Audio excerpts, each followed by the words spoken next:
বাস কাউন্টারে আসার পর এখানে অনেক বাস দেখতে পারবেন। আজ আমি পাবনার অন্যতম একটি পরিবহন সি লাইনে করে যাত্রা শুরু করব। সারাদিনে কয় টাকা বাদাম বেচেন? বেশি 2000-এর বেশি, 3000-এর বেশি, 3500-এর বেশি আপনার কি পরিবার নিয়ে ঢাকা থাকেন? টাকা থাকে। তো বর্তমানে হলো যে জিনিসপত্রের দাম, এই বাদাম বেশি সংসার চলে?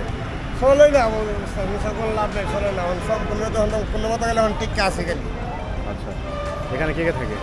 এখান থেকে আমারটা মিলে থাকে, আমি থাকি, আমার ফ্যামিলি থাকে, আমার ছেলে থাকে, মেয়ে থাকে।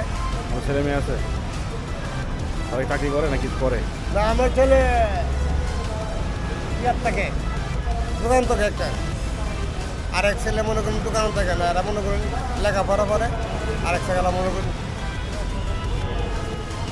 পুরে কারকা। আচ্ছা, আপনার বউ কি চাকরি করে?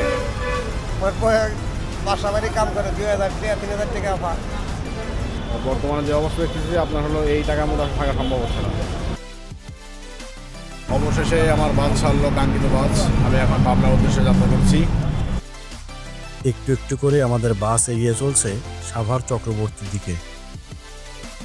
রাস্তায় তুলনামূলক জ্যাম কম থাকায় আমাদের কোনো জ্যামে পড়তে হয়নি।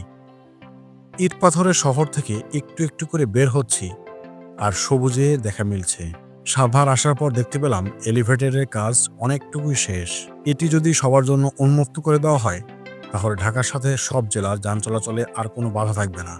অবশেষে দেখা পেলাম সবুজে ঘেরা গ্রামের মাঝে মাঝে উকি দিচ্ছিল দুই একটি বিল আর খাল। এখন আমাদের বাস যাচ্ছে টাঙ্গাইল শহরের উপর দিয়ে।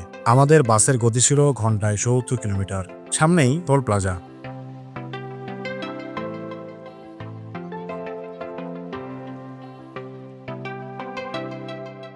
যমুনা সেতুর ওপর বাস ওঠার পর দেখা মিলল যমুনা নদীর আসল রূপ।